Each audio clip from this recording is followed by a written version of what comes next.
Mary, I know what I'm going to do tomorrow and the next day and next year. I'm shaking the dust of this crummy little town off my feet, and I'm going to see the world. For many years, James Jimmy Stewart was seen as Hollywood's favorite actor, a war hero, a kind man, and the perfect example of an all-American star. Things about your dad as you look back on your time with him. Dad as a father was great because he never lectured us on how to be good.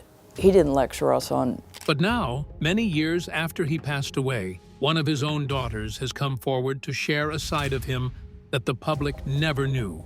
Behind the famous smile and gentle charm, there were secrets kept from everyone, even from fans who thought they knew him well. From family struggles to private tensions. What truth about Jimmy Stewart has been hidden all this time? Join us in this video as we reveal the details. Jimmy Stewart's daughter reveals the truth about him.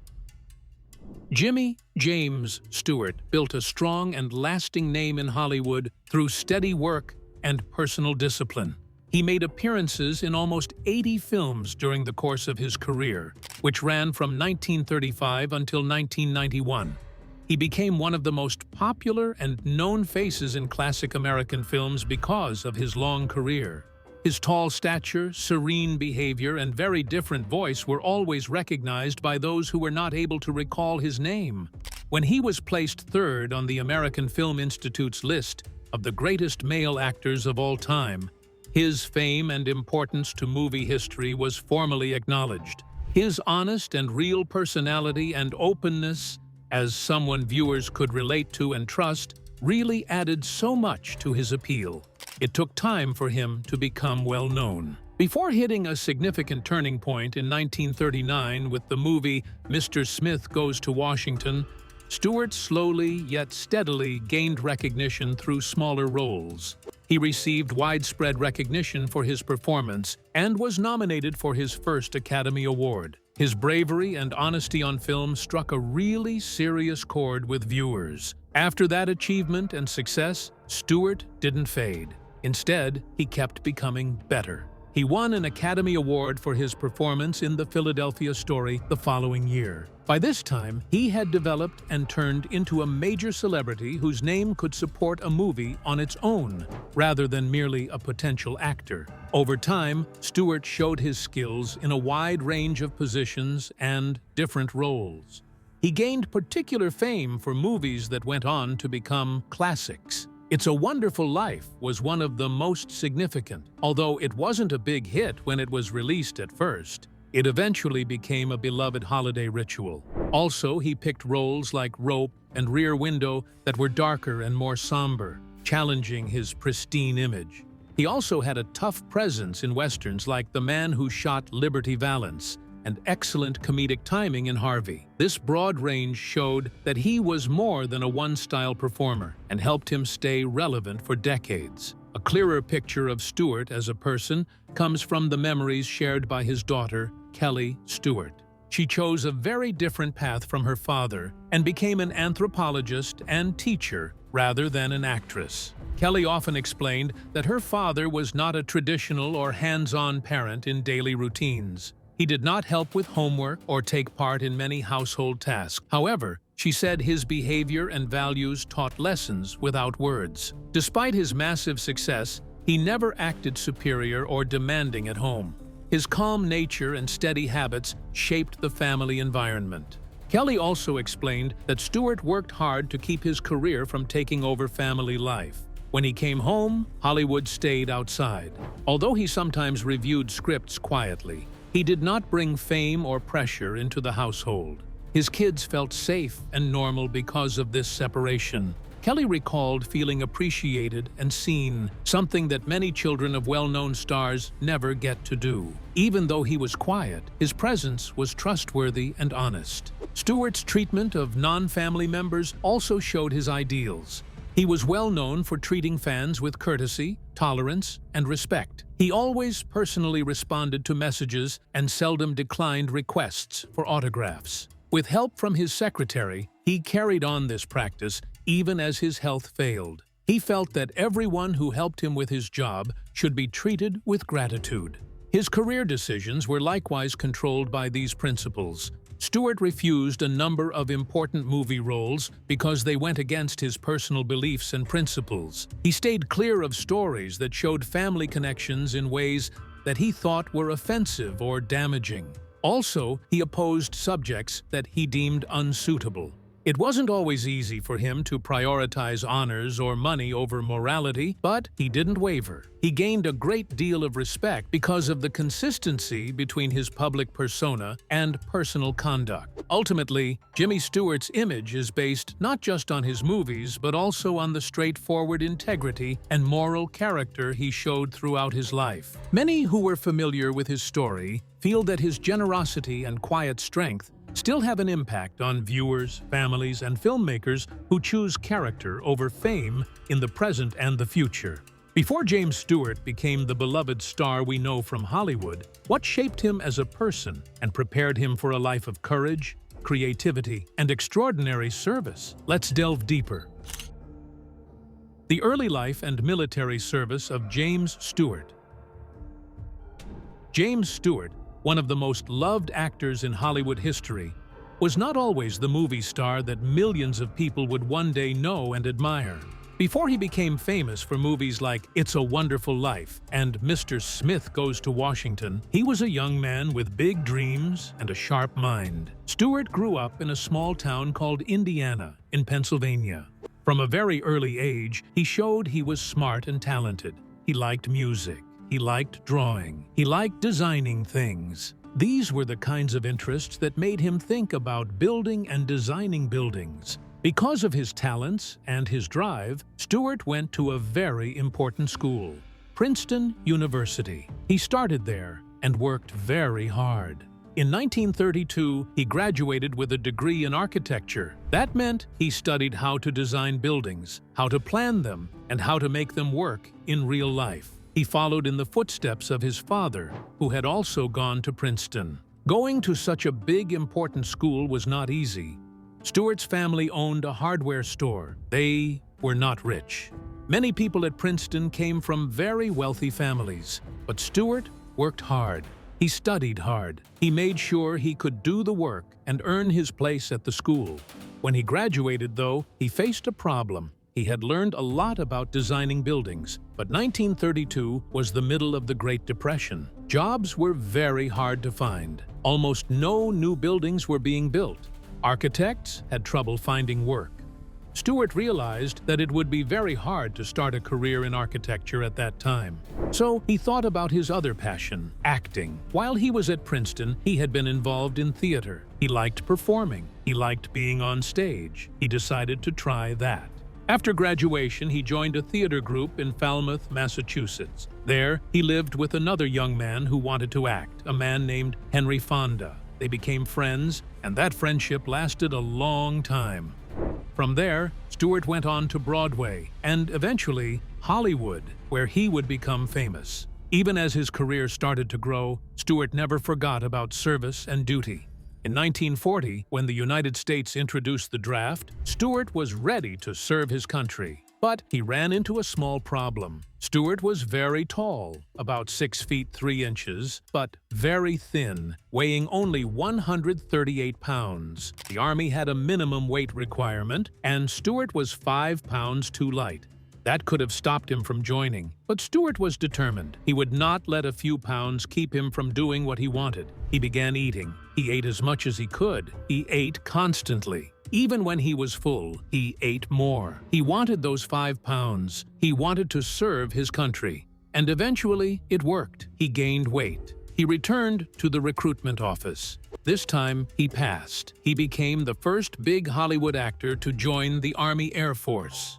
Stewart's preparation for the war had started long before he even received his draft notice. He had already been learning to fly his own plane. He had studied maps and navigation. He wanted to be ready. And when he got into the war, he proved just how brave and skilled he was. On February 25, 1944, he was flying a B-24 bomber on a very dangerous mission over Germany. Suddenly, a German shell went through the plane. A huge hole appeared in the aircraft.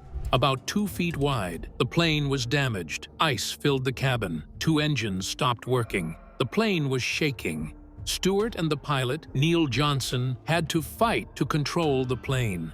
Stewart's own boot had been almost in the path of the hole. Yet, somehow, they made it back to base safely. It was a miracle that no one was hurt. But the experience stayed with him. He saw many men he knew die. He suffered from what the military called being flak happy, which today we would call post-traumatic stress disorder, or PTSD. Stewart had nightmares for many years. He sometimes sat alone, thinking about the war. He remembered the men who did not come home. Even after the war, Stewart stayed in the Air Force Reserve. He continued to serve his country for many years. He became a brigadier general, rising through the ranks because of his skill and dedication. While many people thought his war service ended when the fighting stopped, Stewart continued to give time, energy, and leadership to the Air Force. He balanced this military life with his movie career, showing that he could handle both worlds with responsibility and care. Having seen James Stewart's courage in war and dedication to service, how did this gentle star express his creativity, personal values, and softer side away from the battlefields and the big screen? Let's learn more. The gentle star, creativity, poetry, and personal values. While James Stewart was known to the world as a movie star, he also had a very private and creative side. Few people knew that Stewart was a poet. In 1989, late in his life, he published a book called Jimmy Stewart and His Poems. This book was not written to make money or for publicity. Stewart had been quietly writing poems for many years. He included stories in the book about how each poem came to be. One poem, called Beau, was about his dog who had passed away. He even read it on The Tonight Show with Johnny Carson in 1981. I just thought I'd write a poem. Do you want to hear Please, it? oh yes. The title of it is Beau. That's the name of the dog. He never came to me when I would call unless I had a tennis ball. The reading was so moving that both Stewart and Carson cried. It showed the world that Stewart could feel deeply, that he loved small, personal things, and that he could share those feelings in a very honest way. Stewart's personal values were reflected in how he approached work, family, and life. He was always prepared. Whether he was rehearsing for a movie or flying a plane in combat, he made sure he did everything carefully. He was humble and never let fame make him feel superior. He cared about his family, about his friends, and about the people he worked with. He wanted to do the right thing. He wanted to serve, to protect, and to show kindness. Even in Hollywood, where many actors could be selfish or demanding, Stewart remained thoughtful and considerate. His creativity, sense of duty, and discipline were part of what made him respected by so many people. Stewart showed that being a star did not mean ignoring responsibility. He could be famous and still care about others. He could win an Academy Award, fly dangerous missions, write poetry, and raise a family with kindness and integrity. His life was full, rich, and meaningful, and it offered an example of how someone could combine talent, service, and personal honesty in one lifetime. James Stewart will always be remembered not just as an actor, but as a person of courage, intelligence, creativity, and integrity. His story is one of hard work, preparation, dedication, and love for both his country and his craft. From the classrooms of Princeton to the skies over Europe, from the pages of his poetry to the sets of his films, Stewart's life reminds us that greatness comes not only from fame, but from character, commitment, and a deep sense of responsibility. What drove a beloved Hollywood star, admired by millions, to trade the bright lights of the silver screen for the dangers of the skies over Nazi Germany? Let's find out. Jimmy Stewart's military journey and leadership in combat. The year was 1944, and the sky over Ludwigshafen, Germany, was filled with the roaring engines of American B-24 Liberators. These bombers were part of a larger formation, flying in careful, precise patterns over enemy territory. At the very front of this formation, leading the entire 445th Bomb Group, was a man who was already famous across the United States for his work in Hollywood, yet here he was doing something completely different. This was James Maitland Stewart, better known to most as Jimmy Stewart. He was a celebrated movie star, adored for many films, and yet, in the skies above Germany, he was something else entirely. He was a pilot, a leader, and a soldier willing to risk his life for the men under his command. Jimmy Stewart had joined the U.S. Army Air Force long before most people expected him to. In 1941, 9 months before the attack on Pearl Harbor, he enlisted, driven by a sense of duty rooted in family tradition. Stewart came from a family with a strong military history. His father had served in World War I and his grandfathers had fought in the Civil War. This history of service, combined with his own personal drive, made him determined to contribute in any way he could. By January 1, 1942, just weeks after the United States officially entered the war, Stewart had received his commission as a lieutenant. Though he was still under contract with MGM Studios, he put aside his burgeoning Hollywood career to focus entirely on the military. Stewart already had experience flying his own plane, which made him well prepared for the rigorous training that awaited him in the Army Air Force. He advanced quickly, demonstrating skill, discipline, and a calmness under pressure that many of his instructors noticed immediately. Despite this, his fame worked against him in some ways. Most of his assignments during 1942 and 1943 involved training new pilots. While essential for the war effort, this work was frustrating to Stewart. He wanted to do more than just teach others. He wanted to be part of the action, to experience the risks and responsibilities of combat firsthand. By 1943, rumors spread that Stewart might be assigned to war bond tours or other public-facing roles that would keep him in the United States. So let's talk about Jimmy Stewart, one of the most iconic and recognizable movie stars of all time, and Rear Window, one of my personal favorites. But do you know the details of his greatest role as World War II hero? For a man who had consistently put the needs of others above his own, this was not acceptable. He wanted to serve alongside other men, to contribute in a meaningful way, and to experience the reality of combat. Stewart approached his commanding officer, Colonel Walter Arnold, and asked for a new assignment. He requested any role that would place him closer to the front lines. Arnold, recognizing Stewart's determination and integrity, found a position for him as operations officer in the 703rd Bomb Squadron, part of the 445th Bomb Group, which was soon to be deployed to England. Soon after his arrival in England, Stewart's leadership qualities were recognized, and he was promoted to squadron commander, putting him in charge of the entire 703rd Bomb Squadron even before stepping onto the European theater. But Stewart's promotion did not change his approach. Unlike many officers who might have stayed behind in relative safety, Stewart chose to fly with his men, sharing in the dangers and challenges of combat.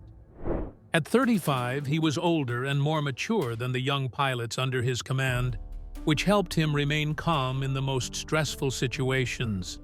His clear, steady voice on the radio gave precise instructions that often made the difference between life and death. The first combat mission for the 445th under Stewart's leadership took place on December 13, 1943, when the squadron targeted submarine pens in Kiel, Germany. These were high-risk missions, with anti-aircraft fire waiting at every turn. Stewart's careful leadership and composed demeanor helped the men carry out their assignments effectively, and his ability to stay calm under fire earned him the respect of both his crew and fellow officers. Only days later, he led a mission over Bremen, Germany, again showing how his experience, maturity, and natural command ability made him an exceptional leader. What made Stewart truly remarkable was his humility and his focus on others. Despite his fame, he refused interviews and refused to make his service about himself. He insisted that the focus remain on his men and their safety.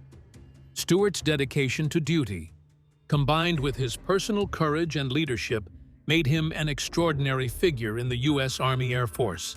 He was not just a Hollywood star, he was a soldier, a mentor, and a leader whose actions set the standard for those around him. As Stewart and his men grew more experienced and confident in the skies, a moment would soon come that would test not just their skill, but their courage, their leadership, and their very will to protect others. How would Stewart respond when faced with a decision that could cost lives, including those of his own crew? Keep watching to find out more. Critical missions, heroism, and post-war legacy. On January 7, 1944, Stewart went on one of the most important missions of his military career. The 445th Bomb Group was tasked with attacking oil refineries located deep inside Germany at Ludwigshafen. Destroying these important refineries was important to reducing the enemy's ability to power its military apparatus. Stewart saw an issue as he led his formation. The 389th Bomb Group in front of them had drifted 30 degrees off course. They were traveling dangerously in the direction of Paris, rather than the intended return to England. Stewart saw the seriousness of the situation right once. The 389th was flying alone, making it very exposed to attacks from German pilots. Stewart had to make a tough choice. He had two options: either stay on the right path and protect his men, or put their lives in danger to assist the 389th and possibly save another squadron from disaster. Stewart chose the more difficult route and changed his own direction while keeping a close formation to shield the other group. This choice showed his bravery and concern for other people's well-being, traits that would characterize his military career. The American bombers were quickly confronted by the German Luftwaffe under the command of ace pilot Egon Meyer.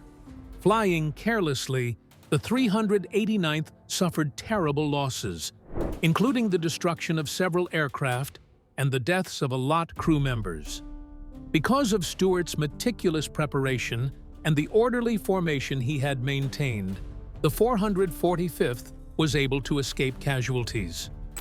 Because of his conduct during this expedition, Stewart received official commendations and was promoted to major, demonstrating the respect he had gained from both peers and superiors.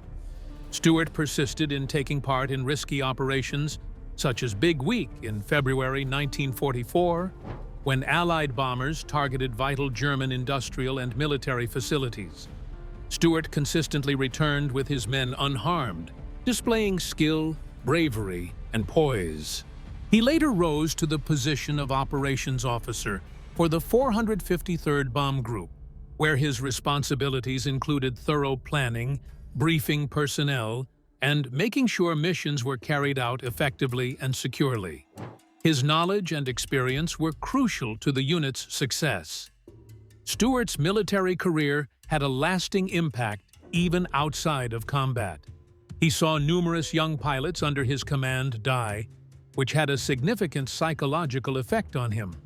Throughout his life, he suffered from what is now known as post-traumatic stress disorder, which is characterized by recurrent nightmares and periods of reflection.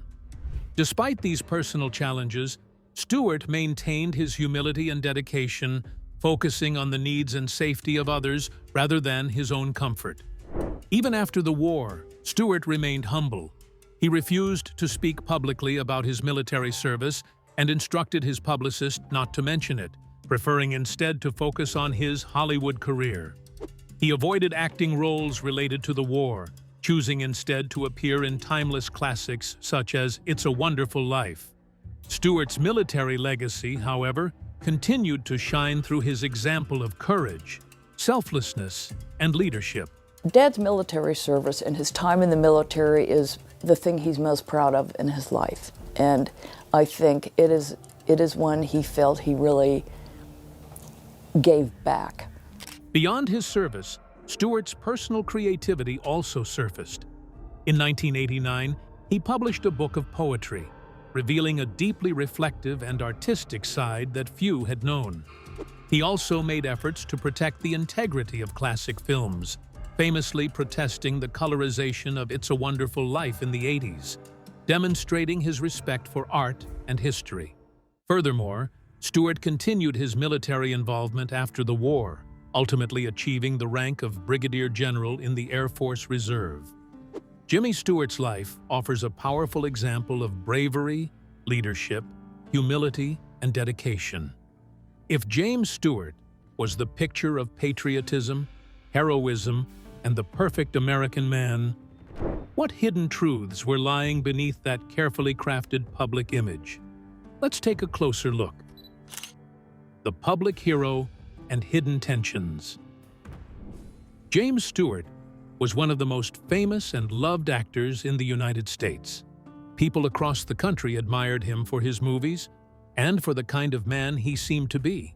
In films like It's a Wonderful Life and Mr. Smith Goes to Washington, Stewart often played honest, kind, and hardworking characters. He seemed like a man who cared about people, who had strong morals, and who would always do the right thing.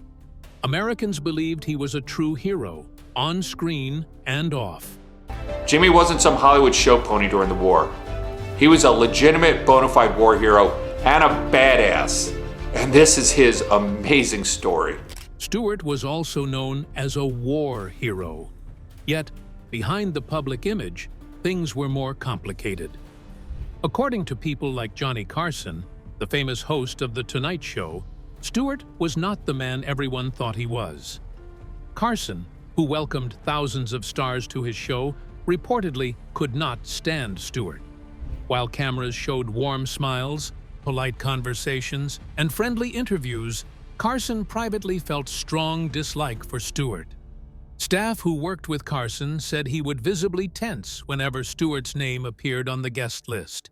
Behind the smiles and laughter on television, Carson saw a man whose public persona did not match his private actions. Stewart's family life also seemed perfect from the outside. He married Gloria Haytrick McLean in 1949 at the age of 41, later than most men at the time. Gloria already had 2 young sons, Ronald and Michael McLean. Stewart legally adopted both boys, and the couple had twin daughters together. Publicly, Stewart looked like a devoted father and caring husband. He appeared to be a loving family man. People thought he was doing everything right, giving his adopted sons a new name, opportunities, and the chance to grow in a strong family. However, multiple sources close to the Stewart family describe a very different reality. Stewart reportedly kept an emotional distance from his adopted sons. Household staff recalled that he rarely spoke to them or showed genuine interest in their lives. While he gave attention to his biological daughters, the boys were often ignored. Observers described him as focused on personal hobbies, such as building model airplanes or organizing military memorabilia, while the boys tried to get his attention. They were present in the house, but Stewart seemed absent in his role as their father. This contrast between public image and private behavior was central to Carson's dislike. While Stewart appeared heroic and loving on television, Carson knew the truth. Stewart's behavior toward his sons did not match the image he presented. The public saw a man who embodied family values, honor, and care. Carson, with access to inside information, saw a man whose actions in private were far colder and more distant than the public would ever guess. If Stewart risked his life and led with courage in war, how did that same man struggle with the personal battles waiting for him at home, behind the cameras and the carefully crafted public image? Let's find out. the performative hero, and public grief. Stewart's careful management of his image extended even to moments of real tragedy. In 1969, his adopted son Ronald was killed while serving as a Marine in Vietnam. Ronald was only 24 years old. Publicly, Stewart honored him with speeches, appearances, and recitations of a poem, A Dog Named Bo, which he performed on television. Viewers saw a father grieving deeply, sharing his loss with dignity and respect. Audiences were moved, and Stewart's public persona as a devoted, emotional, patriotic father seemed completely confirmed. But according to insiders, the story behind this public grief was very different. Stewart had reportedly remained distant from Ronald throughout his life. He did not actively guide or support him in the way a father typically would. Stewart had even encouraged Ronald toward military service, possibly seeing it as a path that fit a traditional image of masculinity rather than considering his son's personal needs or interests. When Ronald died, Stewart's public mourning reportedly became part of his strategy to maintain the heroic and loving image he had carefully built over decades. Sources close to Carson suggest that this was the moment the host's dislike became strongest. Johnny Carson reportedly saw Stewart performing grief for public attention, while knowing the private reality. Stewart had been a distant and emotionally unavailable father. The gap between public appearance and private reality, according to these accounts, explained why Carson found Stewart so repulsive, despite the actor's nationwide reputation for decency and heroism. This gap between Stewart's image and reality was not limited to his family. It extended to his friendships and personal life, particularly his relationship with fellow actor Henry Fonda. Even after both men married and built separate families, they remained unusually close. Sources suggest their connection went beyond normal friendship, raising questions about Stewart's personal life and motivations for his public image. Stewart's marriage, adoption of children, and patriotic heroism were part of a carefully managed life that maintained the illusion of an ideal American man. In conclusion, James Stewart's life presents a complex story of public heroism and private contradictions. While admired for decades for his films, military service, and family image, the truth revealed by insiders shows a man whose private behavior sometimes conflicted with the persona he presented to the world. Stewart's distant relationships with his adopted children, performative grief, and careful image management illustrate the challenges of separating public perception from private reality in Hollywood's golden age. Johnny Carson's unique insight into Stewart's life reveals a man who, despite his fame and accolades, carefully controlled the world's view of him, sometimes at the expense of genuine personal connection. What do you think about the personality of Jimmy Stewart? Share your thoughts in the comments section below. Thank you for joining us as we uncovered the hidden truths behind Jimmy Stewart's life, both his heroic military service and the private battles he faced at home. If you found this story fascinating, don't forget to like and subscribe. Click the next video on your screen to explore more untold stories about Hollywood legends and the lives they led off-screen. See you there.